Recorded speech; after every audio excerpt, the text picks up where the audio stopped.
और गली के कुत्ते की तरह आना। अबे दीदे फाड़ फाड़ के क्या देगा, चला से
कुत्ते की तरह जाना और गली के कुत्ते की तरह आना।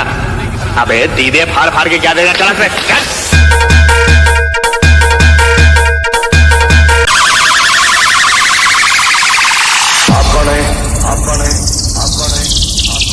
मुझे नहीं जानते, बड़े बदकिस्मत हो। अरे इस संसार में दो ही तो चक्रधारी है, ऊपर सुदर्शन चक्र वाला और नीचे मैं उसकी चक्कर वाला।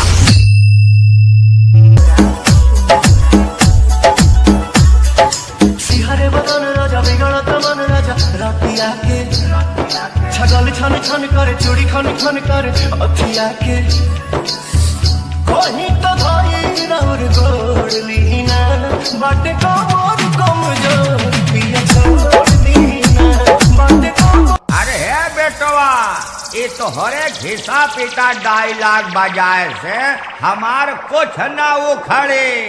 उखाड़ा तो हम तो जौन तू एक महीना में सोचा था ओका हम 2 मिनट में बजाए के गर्दा उड़ाई दे थी।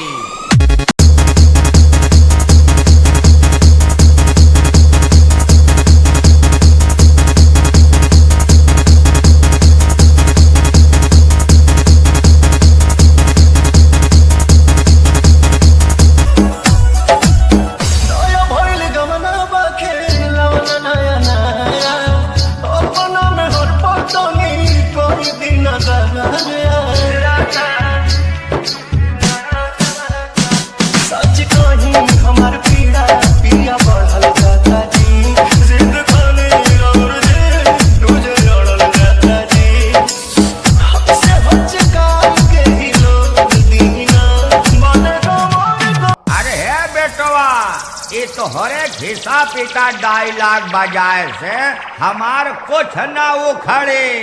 उखाड़ा तो हम तो जौन तू एक महीना में सोचा था ओका हम 2 मिनट में बजाए के गर्दा उड़ाई दे थी।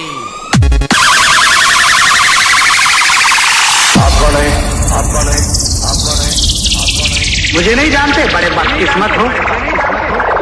अरे इस संसार में दो ही तो चक्रधारी है, ऊपर सुदर्शन चक्र वाला और नीचे मैं उसकी चक्कर वाला।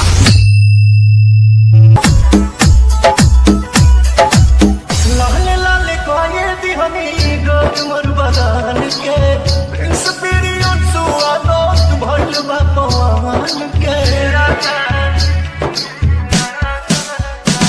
हरी दीद काल पीर भेंट होई पिया भले सोने बड़े सोन में न होई पिया नौसों में न जोक देना खोद दीना।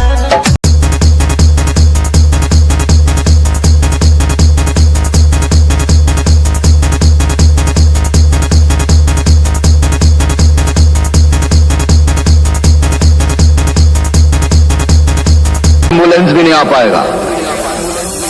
ए टपोरी, डायलॉग नहीं, आजकल पब्लिक के पास टाइम नहीं है। क्या नहीं है?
एम्बुलेंस भी नहीं आ पाएगा। ए टपोरी, डायलॉग नहीं, आजकल पब्लिक के पास टाइम नहीं है। क्या नहीं है?